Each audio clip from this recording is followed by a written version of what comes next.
Bismillahirrahmanirrahim. Assalamu alaikum viewers. Welcome to chemistry class. Our topic of discussion is greenhouse effect and global warming. In this lecture we will discuss what is greenhouse effect, various gases causing greenhouse effect, sources of these gases, how greenhouse effect cause global warming, consequences of global warming and controlling of greenhouse effect or gases. जी अब हमारा है, सबसे पहले आपको पता होना चाहिए ये हमारा जो लेक्चर है ये दो टॉपिक्स पे है। सबसे पहले आएगा ग्रीन हाउस इफेक्ट, ठीक है। अब हम देखेंगे कि ग्रीन हाउस इफेक्ट क्या है। सबसे पहले हम देखेंगे जो नेचुरल ग्रीन हाउस इफेक्ट था, शुरू का जो हमारा एटमॉस्फेयर था, उसमें आप इसको इस तरह से समझो, ये हमारे पास है सन, ठीक है, और ये है अर्थ, ठीक। सन की जो रेज हैं वो अर्थ पे आ रही हैं और इस पे स्ट्राइक कर रही हैं। तकरीबन 70% जो है वो आती हैं, बाकी जो है वो आपने लेयर्स पढ़ी थी डिफरेंट, ट्रोपोस्फेयर, स्ट्रेटोस्फेयर, उनमें से कुछ जो है वो वापस चली जाती हैं। जी अब जो हमारे पास रेज आएंगी, सन से जो रेज आ रही हैं वो शॉर्टर वेवलेंथ की हैं। उनकी वेवलेंथ क्या है? शॉर्टर है। शॉर्टर वेवलेंथ मीन्स एनर्जी उनकी क्या है? हाई है, क्योंकि आपके पास जो एनर्जी और वेवलेंथ का रिलेशनशिप है ये क्या है? इनवर्स है। ये रेज सन से आई, ठीक है, और जमीन पे अर्थ पे टकराई। जब ये टकराई अर्थ ने एनर्जी एब्जॉर्ब कर ली, ठीक। अब जब एनर्जी एब्जॉर्ब कर ली तो कुछ एनर्जी अर्थ जो है ये एमिट करेगी, ये है वो एमिट वाली एनर्जी, ठीक। इनकी वेवलेंथ क्या होगी? इनकी वेवलेंथ होगी लॉन्गर, ये लॉन्गर वेवलेंथ की होगी। मतलब क्या है? इनकी एनर्जी क्या होगी?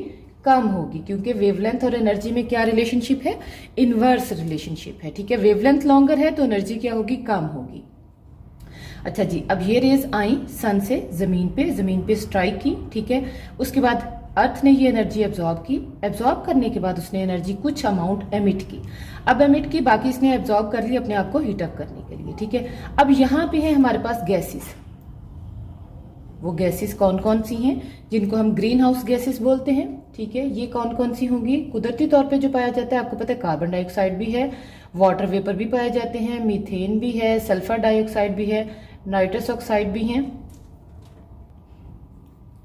जी नाइट्रस ऑक्साइड भी हैं। ये गैसेस थी, ठीक है। ये गैसेस इधर प्रेजेंट हैं। जब प्रेजेंट हैं ये रेज जब जाएंगी यहाँ से, तो कार्बन डाइऑक्साइड क्या करेगी? यहाँ पे जो मॉलिक्यूल मौजूद हैं वो क्या करेंगे? इनको एब्जॉर्ब कर लेंगे। एब्जॉर्ब करने के बाद वो इनको आगे नहीं जाने देंगे, आउटर एटमॉस्फेयर में नहीं जाने देंगे। वो क्या करेंगे? इनको वापस जमीन की तरफ भेजेंगे, ठीक। अब ये ऊपर नहीं गई, इन्होंने एनर्जी एब्जॉर्ब की। एब्जॉर्ब करने के बाद किन्होंने कार्बन डाइऑक्साइड, मीथेन और नाइट्रस ऑक्साइड में क्लोरोफ्लोरोकार्बन भी इसमें शामिल है, ठीक है। अच्छा, अब इन्होंने क्या किया? एनर्जी एब्जॉर्ब की। एब्जॉर्ब करने के बाद उन्होंने एनर्जी ऊपर एटमॉस्फेयर में एमिट नहीं की, उन्होंने किस में वापस भेज दी? किसकी तरफ? जमीन की तरफ, अर्थ की तरफ। अब अर्थ जो है वो ये एनर्जी भी एब्जॉर्ब कर लेगी। इससे क्या होगा? अर्थ का टेम्परेचर जो है वो मेंटेन रहता है, नॉर्मल रहता है। वो टेम्परेचर शुरू का जो था, जब बिल्कुल स्टार्ट का, वो 15 डिग्री सेंटीग्रेड, ताकि उस पर इंसान रह सके, मतलब जो भी लाइफ है वो इस पर एग्जिस्ट कर सके, ठीक है। ये तो था बिल्कुल शुरू का। अच्छा जी, अब शुरू का एटमॉस्फेयर ये था। एक दफ़ा दोबारा देख लें। सन से लॉन्गर वेवलेंथ की, शॉर्टर वेवलेंथ और हाई एनर्जी की रेज आई, जमीन पे टकराई। टकराने के बाद जमीन ने इन रेज को एब्जॉर्ब किया। एब्जॉर्ब करने के बाद जमीन ने क्या किया? इस एनर्जी को एमिट किया। जब एमिट किया तो ये ऊपर एटमॉस्फेयर की तरफ जानी है। अब इसमें से कुछ रेज तो एटमॉस्फेयर की तरफ चली जाएंगी, लेकिन कुछ हवा में क्या है? यहाँ एटमॉस्फेयर में क्या है? ये गैसेस मौजूद हैं। इनको क्या बोलते हैं? Green house gases. इनको क्या बोलेंगे? ग्रीन हाउस गैसेस बोलेंगे। ये गैसेस यहाँ पे प्रेजेंट है। ये गैसेस क्या करेंगी? ये मॉलिक्यूल, जिस तरह से समझे ये कार्बन डाइऑक्साइड के, मीथेन के मॉलिक्यूल हैं, ये क्या करेंगे? वो रेज जो इनके साथ टकराएंगी, ये उसकी एनर्जी को एब्जॉर्ब कर लेंगे और ऊपर एमिट नहीं करेंगे, वापस जमीन की तरफ भेज देंगे, ठीक है। अब अर्थ जो है वो ये एनर्जी भी एब्जॉर्ब कर लेगी। इसी तरह से फिर थोड़ी सी लॉन्गर वेवलेंथ की एमिट करेगी एनर्जी, ठीक है। वो फिर आगे जाएंगे, कार्बन डाइऑक्साइड होगी। इस तरह से अर्थ का टेम्परेचर जो है वो मेंटेन रहता है, जिसपे लाइफ एग्जिस्ट कर सके, ठीक है। ये जो सन से लाइट आ रही है, ये वेजिटेशन, ओशन हमारे, ठीक है, और लिविंग थिंग, मतलब जो भी है वो सारी के सारी ये एनर्जी ले रहे हैं, ठीक है। अब इस कार्बन डाइऑक्साइड की वजह से अर्थ का टेम्परेचर क्या था? मेंटेन रहता था। अब ये तो था शुरू का एटमॉस्फेयर। हमने क्या किया? ह्यूमन एक्टिविटी, जैसे जैसे ह्यूमन पॉपुलेशन बढ़ती गई, ठीक है, आपको पता है फैक्ट्रीज ज़्यादा लगी, और उसके अलावा और लैंड ज़्यादा ऑक्यूपाई हुई, डिफॉरेस्टेशन हुई, तो उससे क्या हुआ हमारे पास, डिफॉरेस्टेशन से भी ये गैसेस थी, ये सारी की सारी, इनमें क्लोरोफ्लोरोकार्बन भी आएगा, इन गैसेस की कंसंट्रेशन बढ़ गई। ठीक है जी, ये मैंने गैसेस लिखी हैं। गैसेस में क्या है, जो ग्रीन हाउस गैसेस हैं, carbon dioxide, nitrous oxide, methane और क्लोरोफ्लोरोकार्बन। अब हमने देखने हैं कि सोर्सेज क्या हैं, हमारी कौन सी ह्यूमन एक्टिविटी थी जिनसे इन गैसेस की कंसंट्रेशन में इजाफा हुआ, इंक्रीज हुआ, और ये ग्रीन हाउस इफेक्ट का इफेक्ट बनी, ग्रीन हाउस इफेक्ट का काज बनी और ग्लोबल वार्मिंग का काज बनी। ठीक है, अब वो कौन कौन सी हमारी एक्टिविटी थी, उसमें पहली एक्टिविटी थी एग्रीकल्चरल एंड इंडस्ट्रियल ऑपरेशन। ठीक है, बहुत सारे एग्रीकल्चरल एंड इंडस्ट्रियल ऑपरेशन ऐसे हैं जिसमें क्या निकलता है, धुआं, और उसमें क्या होता है, कार्बन डाइऑक्साइड। ठीक है, उसके अलावा दूसरा जो है सोर्स, वो क्या है, burning of fossil fuel. Fossil fuel से भी क्या निकलेगा, फॉसल फ्यूल में क्या आ जाता है, कोल आ जाता है, ऑयल आ जाता है, और साथ में क्या आ जाता है, नेचुरल गैस। इनसे क्या निकलेगा, कार्बन डाइऑक्साइड, और अगर नाइट्रोजन या सल्फर प्रेजेंट है तो उनकी ऑक्साइड, ठीक है, नाइट्रस ऑक्साइड निकलेंगी। उसके बाद थर्ड जो इसका सोर्स है वो क्या है, growing paddy rice and live stock.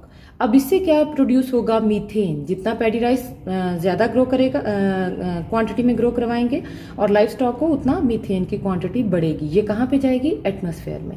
उसके अलावा जो फोर्थ पॉइंट है, ये क्या है, रेफ्रिजरेटर एंड एयर कंडीशनर। इनमें हम यूज़ करते हैं एरोसोल को एज ए कूलेंट। अब वो एरोसोल क्या है, वो एरोसोल क्या करेगा, क्लोरोफ्लोरोकार्बन की कंसंट्रेशन बढ़ाएगा, कहाँ पे, एटमॉस्फेयर में। अब हमारे पास ये था नेचुरल बैलेंस, ये गैसेस कुदरती तौर पे पाई जा रही थी। ठीक है, और अर्थ का नॉर्मल टेम्परेचर मेंटेन था। अब ह्यूमन एक्टिविटी से क्या हुआ, इन सोर्सेज से ये जो गैसेस थी हमारे पास, इनकी कंसंट्रेशन इंक्रीज हो गई। ठीक है, ये कंसंट्रेशन इंक्रीज होने से क्या हुआ, हमारे पास जो अर्थ थी उसका टेम्परेचर हो गया ज़्यादा। वो किस तरह से, ये ज़रा देखें, ये हमारी एक्टिविटी से, ह्यूमन एक्टिविटी से इनकी कंसंट्रेशन बढ़ गई। ठीक है, ये सारी की सारी गैसेस की, इन चारों गैसेस की कंसंट्रेशन बढ़ गई। कंसंट्रेशन बढ़ने से ये वाला इफेक्ट हुआ, ये मैंने लिखा था नेचुरल ग्रीन हाउस इफेक्ट, और यह है human enhanced green house effect के हमारे डिफरेंट एक्टिविटीज से इन गैसेस की कंसंट्रेशन बढ़ी तो ये इधर एटमॉस्फेयर में ज़्यादा क्वांटिटी में आ गई। ठीक है, ये एटमॉस्फेयर में किस क्वांटिटी में आ गई, ज़्यादा क्वांटिटी में। जब ज़्यादा क्वांटिटी में आई तो सन से वही आ रही हैं शॉर्टर वेवलेंथ की रेस, जिनकी एनर्जी ज़्यादा है। अर्थ इन रेस को एब्जॉर्ब कर रही है, एब्जॉर्ब करने के बाद कुछ एनर्जी जो है वो एमिट कर रही है। ठीक है, अब वो जो एमिट हो रही है एनर्जी, वो किस वेवलेंथ की है, वो लॉन्गर वेवलेंथ की है। ये मैं यहाँ पे लिख देती हूँ, लॉन्गर की है। ठीक है, अब यहाँ पे है गैसेस, इनकी कंसंट्रेशन बढ़ गई। अब ये क्या करेंगे, वो मॉलिक्यूल वो वेवलेंथ जो कि ऊपर एटमॉस्फेयर में जा रही हैं, ऊपर जा रही हैं, ठीक है, वो बहुत कम है, और ज़्यादा सारी क्वांटिटी जो है वो क्या कर रही है, रिफ्लेक्ट होके अर्थ की तरफ आ रही है, और अर्थ का टेम्परेचर जो है वो बहुत ज़्यादा कर रही है। ठीक है, अर्थ का टेम्परेचर क्या कर रही है, बहुत ज़्यादा कर रही है। ठीक है, आपको पता है कार्बन डाइऑक्साइड के तो बहुत ज़्यादा सोर्सेज हैं। ठीक है, उनमें क्या है, हमारे पास बर्निंग ऑफ फॉसल फ्यूल है। ठीक है, उससे बहुत ज़्यादा अमाउंट में एमिट होती है कार्बन डाइऑक्साइड। उसके अलावा हमारे पास जो पावर स्टेशन हैं जो कि कोल पे या ये फॉसल फ्यूल पे चल रहे हैं, उनसे भी एमिट होगी। ठीक है, उसके बाद डिफॉरेस्टेशन से, ठीक है, हम जंगल को काटते जा रहे हैं। अब दरख्त क्या करते हैं, कार्बन डाइऑक्साइड को यूज़ करके फोटोसिंथेसिस के जरिए ग्लूकोज बनाते हैं। ठीक है, कुछ उसमें यूज़ हो रही है, लेकिन हम दरख्त काटते जा रहे हैं। इसका मतलब क्या हुआ कि हम कार्बन डाइऑक्साइड की कंसंट्रेशन जो है वो बढ़ती जा रही है। कार्बन डाइऑक्साइड की कंसंट्रेशन डिफरेंट पर्पजेज से बढ़ेगी, ये मैंने सोर्सेज बता दिए। ये क्या करेंगे सारे के सारे, ये यहाँ पे गैसेस की कंसंट्रेशन को बढ़ा देंगे। जब यहाँ पे गैसेस की कंसंट्रेशन बढ़ जाएगी तो जो लॉन्गर वेवलेंथ ऊपर जा रही थी, रस्ते में मॉलिक्यूल की कंसंट्रेशन, इन सारे मॉलिक्यूल्स की, कार्बन डाइऑक्साइड की, नाइट्रस ऑक्साइड की, मीथेन की और क्लोरोफ्लोरोकार्बन की ज़्यादा होगी। ज़्यादा होने की वजह से क्या होगा, ये मॉलिक्यूल उस लॉन्गर वेवलेंथ को एब्जॉर्ब करके ऊपर नहीं जाने देंगे, नीचे ज़मीन की तरफ भेजेंगे और ज़मीन का टेम्परेचर बढ़ा देंगे। ठीक है, ये जो ज़मीन का टेम्परेचर बढ़ना है, ये क्या काज करेगा, ग्लोबल वार्मिंग। ये क्या काज करेगा, ग्लोबल वार्मिंग। ठीक है, अब ये जो एनुअल इंक्रीज आती है टेम्परेचर में, एनुअल इंक्रीज जो है ये ऑलमोस्ट 2 से 3 डिग्री है। ठीक है, जो एनुअल इंक्रीज आ रही है टेम्परेचर में ये 2 से 3 डिग्री है। ये हम तब उसको एस्टिमेट किया है जब हम इधर कार्बन डाइऑक्साइड की कंसंट्रेशन को डबल कंसीडर करें कि कार्बन डाइऑक्साइड की कंसंट्रेशन डबल हो रही है। अब इतना ज़्यादा टेम्परेचर बढ़ने से जो लैंड का एरिया है वो कम हो जाएगा हैबिटेशन के लिए, ठीक है। और उसके अलावा जो हमारे पास अर्थ का हीट बजट है वो भी डिस्टर्ब होगा, ठीक है, और डिफरेंट चेंजेस आएंगी। अब ग्लोबल वार्मिंग क्या है? सेकेंड हमारा टॉपिक क्या था? Global warming. ग्लोबल वार्मिंग क्या है जी? अब ग्लोबल वार्मिंग क्या है? ग्लोबल वार्मिंग है कि हमारे पास ग्रीन हाउस इफेक्ट की वजह से टेम्परेचर का बढ़ना, increase in temperature of earth due to green house effect. कौन सा ग्रीन हाउस है effect? Enhanced green house effect, जो कि मैन मेड ह्यूमन एक्टिविटी से ज़्यादा टेम्परेचर हुआ, उसकी वजह से जो ग्लोबल वार्मिंग, उसकी वजह से टेम्परेचर का जो इंक्रीज है ये क्या कहलाएगा? Global warming. अब ग्लोबल वार्मिंग के कॉन्सिक्वेंसेस क्या हैं? टेम्परेचर हाई होगा, इवेपोरेशन हाई होगी, वाटर वेपर बनेंगे, वाटर वेपर एनर्जी को एब्जॉर्ब करेंगे, टेम्परेचर में मजीद इंक्रीज आएगा। सेकंड क्या है कि हमारे पास जो ओशंस और सी लेवल है ये राइज करेंगे, क्योंकि टेम्परेचर बढ़ेगा, ओशंस भी वार्मर हो जाएंगे, सी लेवल भी, ठीक है, और इनका लेवल ज़्यादा होने की वजह से फ्लड ज़्यादा आएंगे, ठीक है। जो लो लेइंग एरिया है वहाँ पे पानी आ जाएगा, हैबिटेशन के लिए जो लैंड है वो कम हो जाएगी। उसके अलावा ग्लेशियर्स और जो पोलर आइस कैप हैं इनमें क्या होगा? हाई टेम्परेचर की वजह से ये मेल्ट हो जाएंगे, ठीक है। हमें जो हमारे पास रिसोर्सेज हैं आइस के वो कम हो जाएंगे, और उसके अलावा वाटर लेवल जो है ये भी इंक्रीज कर जाएगा। कहाँ पे? ओशंस में और रिवर्स में, ठीक है। विंटर जो है ये शॉर्टर और वार्मर होती जाएंगी, और जो समर है वो लॉन्गर और हॉटर होती जाएंगी। जो ट्रॉपिकल एरिया हैं वो वेट होते जाएंगे, और जो सब ट्रॉपिकल एरिया हैं वो ड्राई होते जाएंगे।